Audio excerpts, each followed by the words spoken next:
বৈষম্য বিরোধী ছাত্র আন্দোলন চলাকালে ২০২৪ সালের ১৫ই জুলাই ঢাকা বিশ্ববিদ্যালয়ের শিক্ষার্থীদের ওপর হামলা চালিয়েছিল নিষিদ্ধ ঘোষিত ছাত্র সংগঠন ছাত্রলীগ।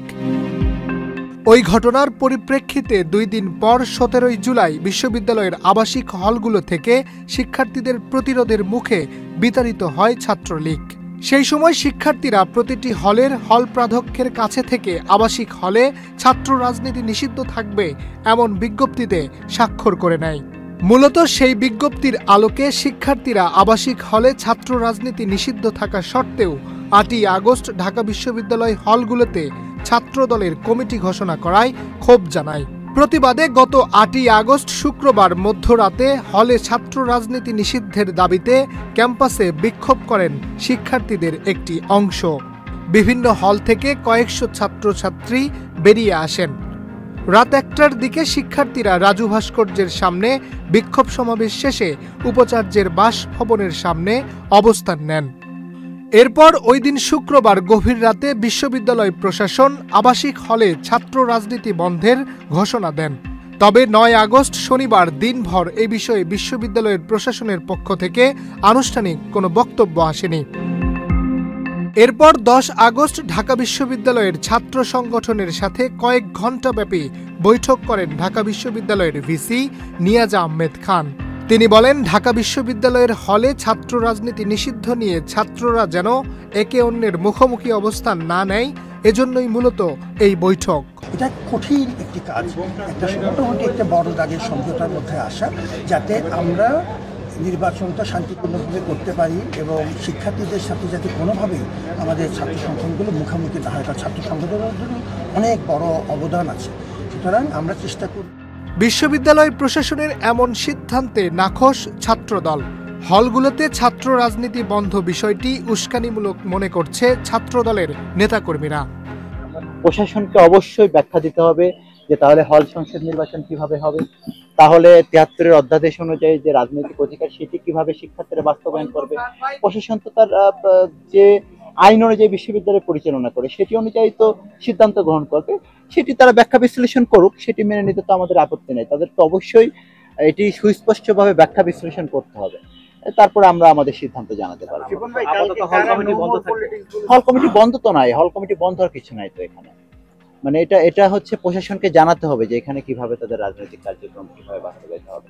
প্রশাসনের এমন সিদ্ধান্তকে মেনে নিতে পারেনি বাম সংগঠনগুলোও। তারা মনে করছে বিশ্ববিদ্যালয়ের রাজনীতি কেমন হবে, ছাত্র সংগঠনগুলো কি ধরনের রাজনীতি করতে পারবে সে বিষয়ে তালিকা হওয়া দরকার ছিল। হলে আপনার শিবিরের, আপনার ছাত্র দলের, বাকছাসের সবারই নিজ নিজ নানান রকম হল কেন্দ্রিক কর্মসূচি রয়েছে। কারণ শেষমেশ যেহেতু একটি বিশ্ববিদ্যালয়ের রাজনীতি, সেই বিশ্ববিদ্যালয়ের রাজনীতির একক বা ইউনিট কিন্তু হল এবং ফ্যাকাল্টি। কাজে এটাই স্বাভাবিক যে বিশ্ববিদ্যালয় কমিটিগুলো, শাখা কমিটিগুলো হল কমিটি হবে এবং ফ্যাকাল্টি কমিটি হবে। আলোচনা হওয়া দরকার ছিল বিশ্ববিদ্যালয়ের রাজনীতি কেমন হবে তা নিয়ে। ছাত্র সংগঠনগুলি হলে কি ধরনের রাজনীতি করতে পারবে, তারা কোন কোন কাজ করতে পারবে, কোন কোন কাজ করতে পারবে না, সেই বিষয়ে একটা চার্টার তৈরি হওয়া দরকার ছিল। এবং তার উপর ভিত্তি করে আসলে কেউ যদি এই চার্টার ভঙ্গ করে তাহলে তার বিরুদ্ধে কীভাবে শাস্তি দেওয়া হবে এবং বাকিরা তার বিরুদ্ধে সংঘবদ্ধ হবে কিভাবে, তাই নিয়ে আলোচনা হওয়া দরকার ছিল।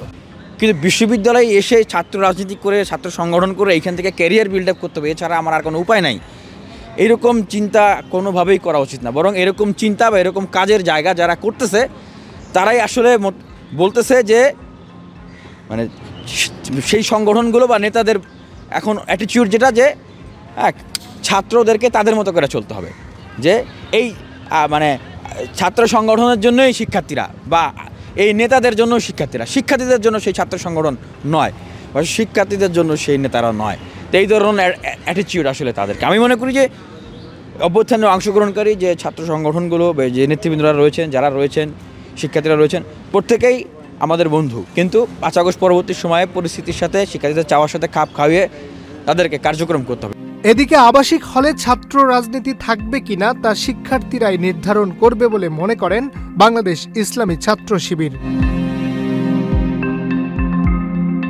আমরা ইউনিভার্সিটিকে প্রস্তাব করেছি, সেটা হচ্ছে হলের রাজনীতির ফরম্যাটটা কেমন হবে, এটার আনুমানিক একটা স্যাম্পল ধরে নিয়ে সবাইকে ইমেল করা যেহেতু সবার একাডেমিক ইমেল আছে, ইমেল করে সবার যে অভিমত নেওয়া হবে এবং অভিমতটা কাউন্ট করা খুবই ইজি, অটোমেটিক কাউন্ট হয়ে যায়। যেহেতু একাডেমিক ইমেল আছে, সেই ইমেলে ক্লিক করে ইয়েস নো ভোটের ভিত্তিতে সবার যাতে মতামতটা নেওয়া হয়, মতামতটা নিয়ে একটা সুনির্দিষ্ট অধিকাংশ মতামত যে ফ্রেমওয়ার্কের দেয় সেই ফ্রেমওয়ার্কটা পাস করে যাতে আমাদের জন্য অ্যাভেলেবল করে দেওয়া হয়। তবে বিশ্ববিদ্যালয়ের হলগুলোর সাধারণ শিক্ষার্থীরা মনে করছেন পূর্বের ছাত্রলীগের প্রভাবিত গেস্ট রুম, গণরুম এবং হলের সেই ভয়াবহ দিনগুলো যেন ফিরে না আসে, এজন্যই হলগুলোতে ছাত্র রাজনীতি নিষিদ্ধ চায় তারা।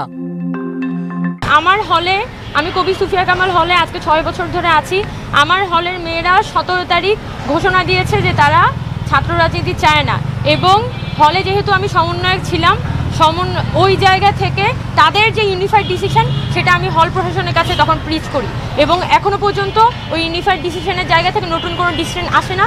তো আমি বলবো যে আমি একজন রিপ্রেজেন্টেটিভ আকারে আমার ওই ডিসিশনটাতে আমি স্টিক আছি যে হলের মধ্যে কোনো ধরনের ছাত্র রাজনীতি হবে না। অতীতে আমরা যেটা দেখেছি, ছাত্র রাজনীতির যে ভয়াবহ রূপ আমরা ঢাকা বিশ্ববিদ্যালয়ে দেখেছি, গণরুম, গেস্ট রুমের মতো যে জঘন্য ফেসিবাদী সংস্কৃতি আমরা দেখেছি, শিক্ষার্থীদের এখনও একটা ট্রমা কাজ করে যে এই গণরুম, গেস্ট রুম আবার আমাদের হলে ফিরে আসবে কিনা।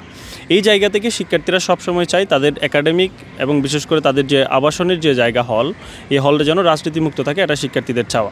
আমরা দেখেছি যে পূর্বের সময় ছাত্রলীগ বা আওয়ামী লীগের সময় দেখা যাচ্ছে প্রত্যেকটা হলেই এই যে বিশেষ করে গেস্ট রুম, যে গণরুমের এরকম বিভিন্ন বিষয় ছিল, এবং মানে যারা আমাদের সিনিয়র যারা ছিল এরা যে জুনিয়রদেরকে একটা চাপাই রাখা, সব কিছুতে মানে করা, এই বিষয়গুলো থেকেই মূলত সাধারণ শিক্ষার্থীরা তারা আশঙ্কা করছে যে এরকম যদি ছাত্র রাজনীতি যদি হলে ফিরে আসে তাহলে সেই বিষয়গুলো হওয়ার আশঙ্কা আছে, অর্থাৎ হইলেও হইতে পারে। যদিও এখন পর্যন্ত আমরা এগুলো হতে দিচ্ছি না হলে, আমরা কেউ চাচ্ছি না এরকম কিছু হোক, কিন্তু তারপরও সবাই একটা মানে ভয়ের ভিতরে আছে যে এরকমের যদি কিছু একটা ছাত্র রাজনীতি যদি আমাদের হলগুলোতে ঢুকে তাহলে এই যে আগের সেই গণরুম এখন না হোক, আস্তে আস্তে হয়তো পরে হয়তো এগুলো আবার ফিরে আসতে পারে। ক্যাম্পাসের ছাত্র রাজনীতি বহাল এবং হলগুলোতে ছাত্র রাজনীতি নিয়ে মিশ্র প্রতিক্রিয়া প্রমাণ করে প্রজন্মের ভাবনা বদলালেও এই ইস্যুটি এখনো আবেগ, ইতিহাস আর বাস্তবতার জটিল মেলবন্ধনে আটকে আছে। Harunur Rashid, channel I, Dhaka. Bundle থাকলে প্রতি সেনমানিতে টাকা বাঁচবে। বিকাশ সেনমানি বান্ডেল কিনে জিতুন প্রতি লেনদেনে।